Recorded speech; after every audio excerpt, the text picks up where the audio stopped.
There is very little jeopardy left in Arsenal's Premier League season, but there are games that will matter no matter what the league position of the two teams, and Arsenal versus Chelsea is one of those games. One of our biggest London derbies happens tomorrow, and I'm going to preview it all here on Arsenal Unfiltered. Let's get started.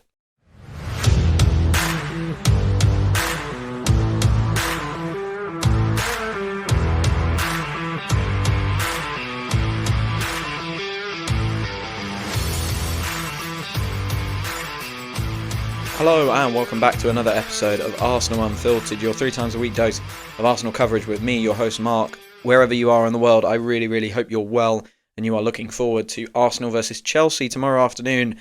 Unusual kickoff time tomorrow of 1:30. I think that's because the Carabao Cup final is happening at 4:30. Usually you have a 2 o'clock Sunday game or a 4:30 Sunday game. So, bit of a different one. It's certainly thrown me off. I much prefer the Sunday later kickoff if we're going to play on a Sunday.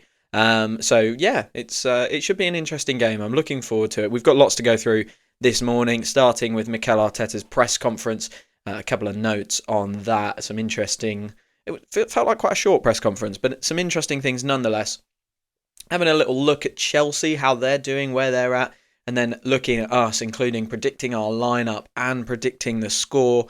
It's going to be an interesting one to preview this morning. I will, of course, bring you the review podcast on Monday morning. So whatever result happens, whether we win, lose or draw, I'll be covering that here. So make sure to subscribe so that you don't miss any of those updates coming out. Just want to start by sort of reflecting back a little bit. It's been a weird period. I sort of, in my head, identified this slot of games: PSV, Manchester United, PSV, Chelsea. That slot of games as a difficult test, and I don't know if I'd say we've come through it. It's a real strange one. Obviously, we've got one game to go, so you can't really fully say you've come through it. A very strange one. Kicked off with the 7-1 victory over PSV, absolutely fantastic. Then a disappointing performance against Manchester United, where, as I said in my review of that game, I think we were very lucky to get a point in the end. We probably should have lost that game, which says a lot about our performance. And then in a jeopardy-less kind of nothing game against PSV, a 2-2, I can make my peace with that. You're not going to go out there and try too hard to win the game. Obviously, we wanted to win it for prize money and for momentum and all those sort of things. I think if we win against Chelsea, I will feel generally okay with this period. Avoiding defeat against all of those games, I should say, will be a decent achievement considering all of our injuries. Look, if we're full strength, I want us to win 4 out of 4 here. But, we are really lacking key players. Ben White only just back, completed his first start against PSV the other night. Saka, Havertz, Jesus all still out. Martinelli only just back. We're really plugging gaps. So I do taper my expectations for this period, and I have done because of what we're missing and the players that we're missing, the talent that we're missing. And I think if we win against Chelsea, that will be a very fine return. A disappointing performance against Manchester United, but we got a draw out of it, so that's a positive. A draw against PSV, where we didn't need to win, an absolute pasting of PSV, and a win against Chelsea. I'd be okay with that, given everything that's gone on. One person who I think will have wanted the 4 wins out of 4, regardless of our injuries and regardless of the scenario we find ourselves in, is Mikel Arteta. He has very high standards, and he's been speaking ahead of the Chelsea game. We're going to do a little bit of a breakdown of his press conference, and he's been talking about what we should be expecting from Chelsea, as I'm going to do in the second part of this podcast.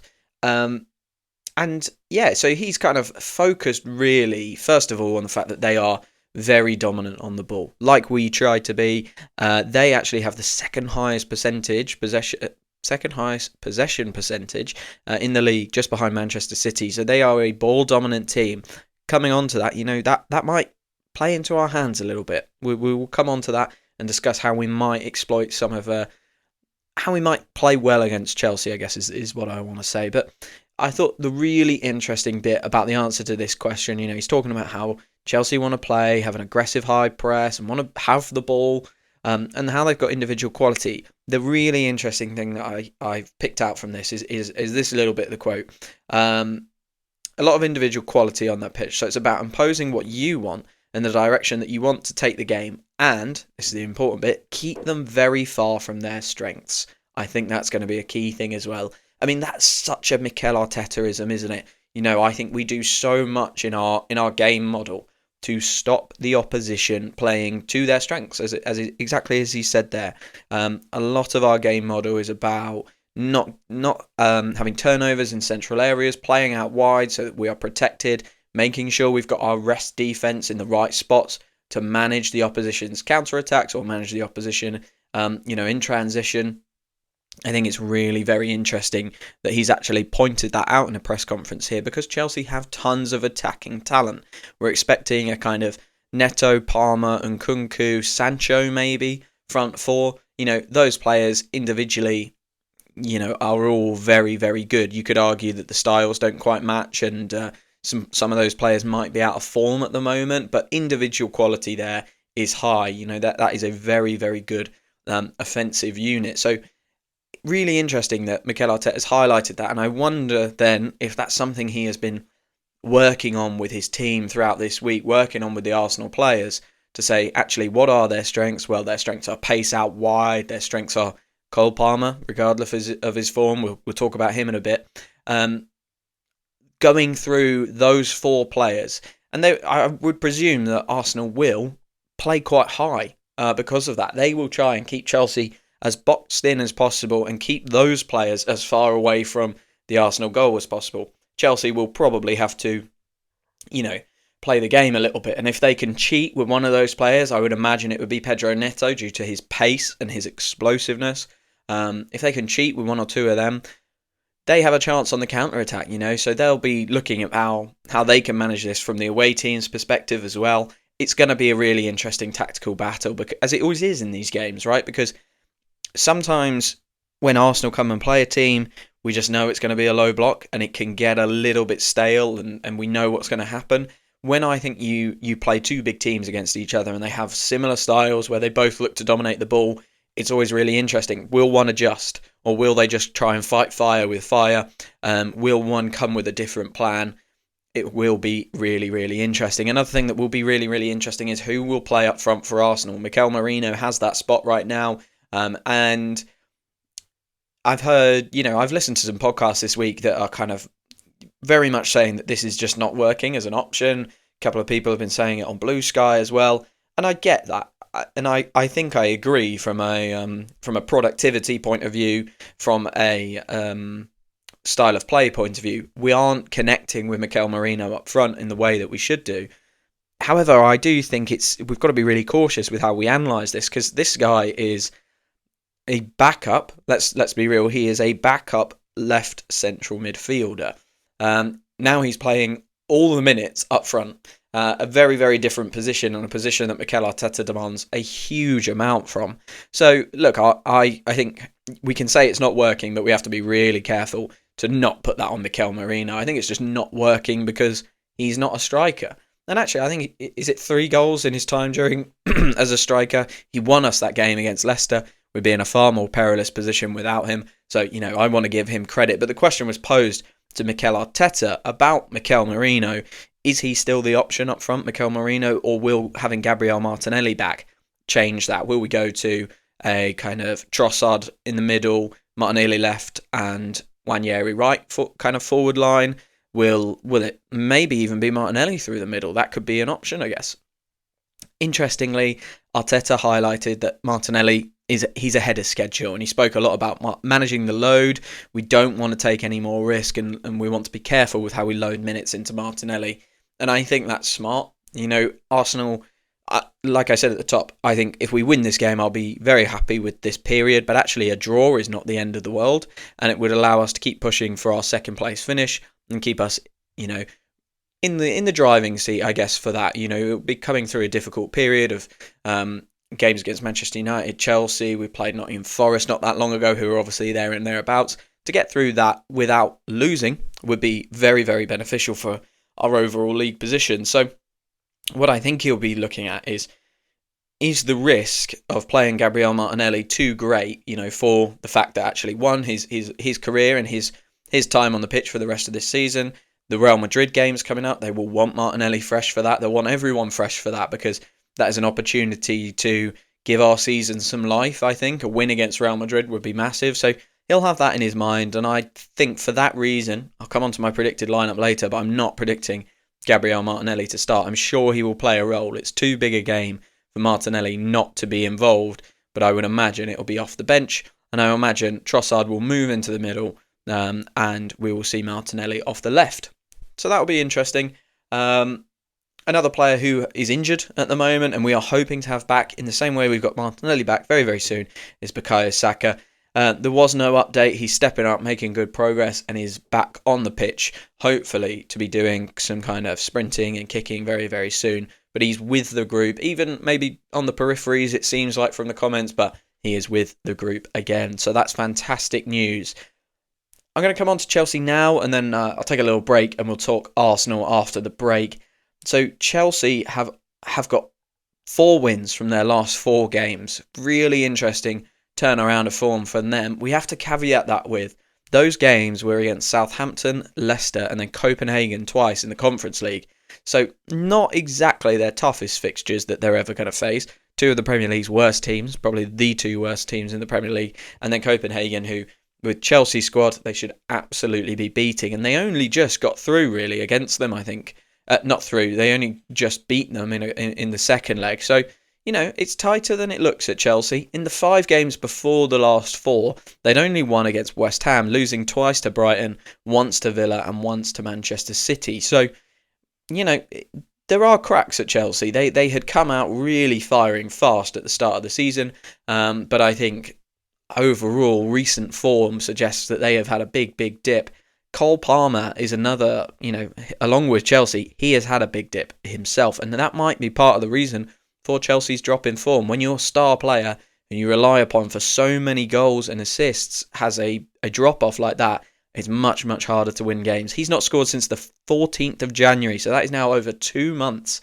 Yeah, it's really interesting for us. I think we still need to be really wary of this guy. He's a super talent, can strike a ball so well. He is a player that I would absolutely love to have had at Arsenal. Obviously, it's not going to happen now that he's been at City and Chelsea. But I would have loved us to pick him up in the youth ranks and bring him through, because he is a really talented player. He operates on the right-hand half spaces. They've been playing him as the number 10 in recent weeks, but he does like to drift out there. I think this will be a job for Declan Rice. I really do. I think what we are most likely to do is back Miles Lewis-Skelly, back Timber or Calafiori on at left back, of course, back those 3 to take on Sancho, to take on Nkunku, who have been playing wide, and I think Declan Rice will be tasked with the job of keep an eye on Cole Palmer. Thomas Partey will obviously probably be back in the lineup and be part of that, but I think the specific job will be entrusted to Declan Rice. It won't be a man-marking job, but I think his defensive nous will be put to question against Cole Palmer, and Mikel Arteta will be looking to him to nullify that Chelsea threat. Chelsea, like us, are playing with no recognised striker at the moment. They've got Pedro Neto, who's been playing up front, who interestingly I think might pose Gabriel and Saliba a bit of an issue. He has pace to burn, and whilst he's not had exactly the breakout season that we expected with him coming from Wolves to Chelsea for a big sum of money, he still has threat. You know, he's got pace to burn, and I've said this a number of times about Saliba and Gabriel. If you're a big guy and you go and fight them, you're going to lose. But if you are someone who can drop off, spin in behind, you'll get a little bit more joy out of these two, and I stick with that. So I think it'll be interesting. Neto, not a typical striker, not a recognised striker, but will that play into Chelsea's hands with his speed, his kind of ability to drop off and play in the half spaces where he would play and operate as a winger perhaps? I think that would be interesting. And Nkunku off the left, Sancho off the right. That's how they've lined up in the most recent Premier League games, and I would expect them to do the same for this game. They are missing Nicholas Jackson, which I think is a really good thing, because he is actually quite a good finisher for the amount of, you know, slander he gets. I think there was a narrative when he came into the league. He missed a few big chances early, took a while to get going, and now people, every time he misses a big chance, it's a big thing. It's on Sky Sports. But actually, his goal record's pretty good for Chelsea. Scores a number of goals, and his pace, his movement, it's all very good. I actually think he is a far better player than people are giving him credit for. And again, a player I would not have minded being at Arsenal this season. They're also missing Madueke, who often plays off the right. Again, another player I'm really glad is not out. Not here, sorry. And then Mudryk is obviously suspended at the moment, drugs ban and all that. We're not going to get into that. How can we get at them? Well, they are an attacking side, but they have only had 6 clean sheets this year, 12 errors leading to a goal, and concede 1.3 goals per game. They do try and dominate the game, and I think there is a opportunity for us to potentially. We need to have a dual game plan in my head. So immediate turnovers, we need to make sure we stop the counter attack because I expect us to have more of the ball. We're at home. I think we're generally the better team. Not by a huge amount, given the current squads, but I think if we were full strength and they were full strength, you'd pick us, and just ever so slightly pick us at the moment. So we are, I think, going to dominate the ball a little bit more than they are and have a little bit more of it, but it's not like they are a careless team in possession. They are very, very good. Like I said, they are the second highest team in possession this year. The idea that I think is the most important is when we do turn the ball over, very, very quickly stop any counter-attacks at pace and allow us to recover. But when we recover deep. And I say that because quite often we might recover slowly into like a mid-block to stop it off, stop any counters, and then actually recover into a lower block should we feel the game state is needing it. I actually think we should recover deep very, very early and allow Caicedo, allow Fernandes to have the ball and recover deep so that we can compress the spaces for Palmer, for Sancho, for Neto to drop into, for Nkunku, because they're their danger men. I'm more than happy for Caicedo to have the ball in the middle third of the pitch because I just don't think... look, Caicedo and Fernandes are good players, but I think we've got enough defensive nous about us to deal with their passing threat. What that also will allow us to do is set a trap for them. Because I think those players and the centre-backs as well are not the best passers of the ball in the world. If we allow them to have the ball, they are going to turn the ball over to us. And because we are deep, they will naturally come a lot higher and it will leave space. And that's what we need. We cannot have a scenario where we are playing Chelsea in the same pattern that we've played Forest and West Ham, where they are collapsing all the time into a low block because they really, really do have the players to hurt you on the counter-attack. And I think that will be our major threat. We need to manage those transitions really, really well. But then if we can manage the first kind of 2 passes and keep them back inside the Chelsea half, then we need to recover deep early. That should allow them to come a bit higher and leave space for us to go in behind and actually play a little bit more like Liverpool. Let's turn this into a bit of a basketball match. Because I think if it's a basketball match, Chelsea don't beat us. But I think if we are suffocating them all the time, well, we probably don't have the talent to unpick that defence right now because of our injury problems, and they definitely have the pace on the counter-attack to do us. So we need to be really, really careful. If there's an individual player that I would say is the weakness at Chelsea defensively, it's always Cucurella. He is a player whose form goes really up and down and up and down. He can have magnificent games, and I've also seen him look very, very suspect. And he is also a player who can get quite frustrated quite quickly. He's got a little bit of, not a temper about him, but I feel like you can rattle him. If Saka was playing, I think that would be how you do it. You feed Saka all day long, let him get in Cucurella's head. As it is, he's going to be up against Ranieri, and Cucurella has bags and bags of experience. He has won the Euros, he has been there, done it, got the t-shirt, a couple of seasons at Chelsea now. So I think it might be tough for Ranieri. What he will need to do is expose him early.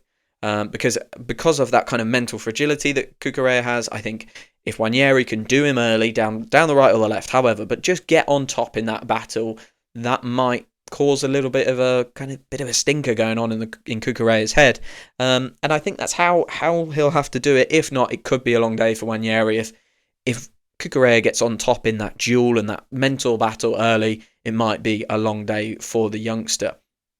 Another really interesting stat that I've pulled out this morning is, according to the FB Ref stats and the goal logs on there, Chelsea have not conceded from a set piece since October. That's quite incredible. That's a big record. They obviously have a lot of big guys now. You're looking at Colwill, you're looking at Tosin. I know he doesn't always start for them. You're looking at Fofana, lots of players in there who are very, very good defensively and aerially defensively. They've not conceded for that long. We also haven't scored from a corner since January. So look, I think that's going to be an interesting one to develop and see how the set piece battle goes. I'm going to take a short break. When I come back, I'm going to talk about an Arsenal predicted lineup and what I think our performance will be like. Hello everyone. Thank you so much for listening to this episode. If you're like me, you finished watching an Arsenal game and you're already looking for the next bit of Arsenal coverage you can find. If that sounds like you, follow or subscribe to Arsenal Unfiltered on your podcast app of choice right now to make sure you don't miss a single episode from me. I'm here 3 times a week, reviewing matches and covering Arsenal news, and I'm so excited to have you all here as well. Thank you very much. Welcome back to this Arsenal versus Chelsea preview podcast. Before the break, spoke about Chelsea and how they're going to play and what their form's been like. Also spoke a little bit about Mikel Arteta's pre-match press conference, but now we are going to talk a little bit more about the Arsenal and who might be playing. So I'm going to do a predicted lineup, and then I'll follow it up with the lineup that I would go with, because I think they are slightly different and unique. So yeah, what I think Arteta will go with is quite a safe option. I think he'll go Raya, Timber, Saliba, Gabriel, Miles, Lewis, Skelly, Partey, Rice, Ødegaard, Nwaneri, Merino, Trossard. That's the one, that we have grown accustomed to over recent weeks, and it's doing okay. It's doing okay, but I think it definitely needs some life in it, some refinement. Timber, obviously, to come back in at right back. White, I really don't think he's fit enough to start. I think Mikel Arteta mentioned that in his pre-match press conference. Miles, Lewis, Skelly, slightly more reliable, slightly more, tidy than Calafiori, I'd say. The Partey, Rice, Ødegaard midfield has worked okay. And then Nwaneri, Merino, Trossard through the middle. Now, what would I do differently? Well, I'd go for the back four as I've predicted Mikel Arteta would go for it. I really like Calafiori. I want him to play a little bit more. But I think against Chelsea's attacking talent, you just want that security of Miles, Lewis, Skelly, which is wild, by the way. It's wild that I'm saying that, because we signed Calafiori for 42 million. He is an Italy international, and I'm picking the 18-year-old who's only just been called up for the senior squad and probably wasn't meant to be called up for the senior squad for England this year. So, that speaks a lot to Miles Lewis Skelly talent. I also think we want to take him out the firing line as much as possible, but I do understand that in this game we need his talent. So I'd go with that. Now, interestingly, I would change the midfield. Okay, so I would go with Rice at the base to manage Cole Palmer. I was speaking about that earlier, and go Ødegaard and Merino through the middle in the eights. Who does that leave up front? Well, I've mentioned already, talking about Martinelli and me predicting I don't think he'll start because of the fitness issues and all of that. But if there was even a chance that we could start Martinelli, I would be doing it for this game. We're about to go on an international break. I don't think the Brazil squad's been announced yet, but we could give him a start. We could give him a start, knowing that we can go to the Merino model later on in the game for bringing Partey on. And that would actually be a more secure option if we needed to, lock the game down. And I would go Nwaneri off the right, Martinelli through the middle, and Trossard off the left. I just think what that gives us, it gives us Rice in 6 to manage Cole Palmer, and then it gives us Merino to try and affect that Chelsea defence a little bit more from a deeper position. And I think wherever possible, we should be playing players in their more natural positions. Yes, there's a Martinelli fitness issue, but for me, at this point, if he's fit enough to have appeared in the last 2 games, I think we need to start getting him into the battle. I'm not saying give him 90 minutes. I'm not saying that, but let's get this game won.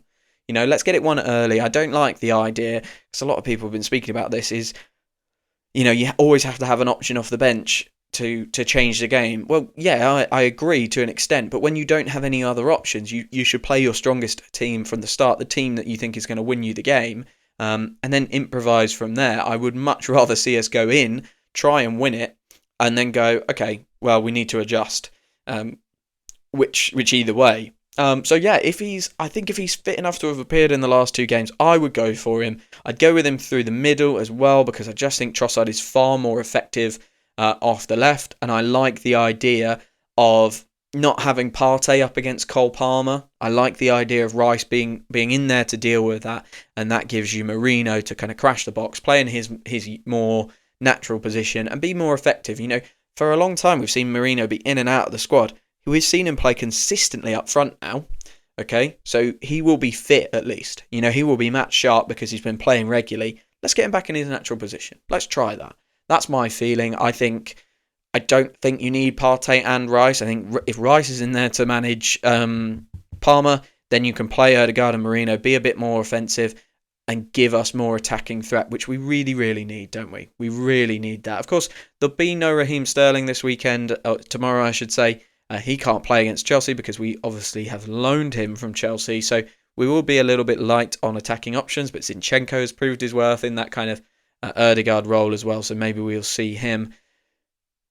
As for where this game kind of affects us in the league, well, if we win, we're 9 points clear of Chelsea, probably 8 points clear of 4th by the end of the weekend, assuming City win and Newcastle win. I think they're on the same points. If we lose, the gap to 4th is 3 points. So I wonder, will this change Mikel Arteta's approach to the game? The game, I feel like it's a must-win game because it's Chelsea and all of that. But actually, when you look at the league, it's a must-not-lose game. We cannot lose this in any way, shape or form. It will become far too close for comfort if we do lose it. A draw keeps us okay. It keeps us in a decent position, as I said earlier. Will that change Arteta's approach? I'm not sure, but my prediction for tomorrow afternoon is a 1-1 draw. I can see us getting a goal, but I do think Chelsea have a lot of quality and a lot going forward that can threaten us. So, I think it'll be a 1-1 draw. Not what I want. I always want to beat Chelsea. We have a fantastic record against them in recent years. I think they've won 1 of the last 10 meetings between the two teams. And obviously last year at the Emirates, we beat them 5-0. My very, very favourite result of 2024, I think, generally, but definitely of last season. So I think a 1-1 draw. I think Arteta will go with the lineup that I suggested. Let's just run through that again. Raya, Timber, Saliba, Gabriel, Miles Lewis-Skelly, Partey, Rice, Odegaard, Wanyeri, Merino, Trossard, Martinelli off the bench. I would change that up. I'd start Martinelli, put Merino back in midfield and drop Rice at the 6. I think that would be the way I want to go about it. Let's hope for a really good performance from the boys. I'm going to wrap it up there for this morning. Like I said in the middle, if you enjoyed this episode of Arsenal Unfiltered or any episode of Arsenal Unfiltered, please consider following the podcast wherever you get your podcasts from and leaving a review wherever you get your podcasts from. It really, really helps me grow the podcast and keep bringing you content 3 times a week. All that's left to say now is thank you for following, thank you for listening, and I'll speak to you very, very soon.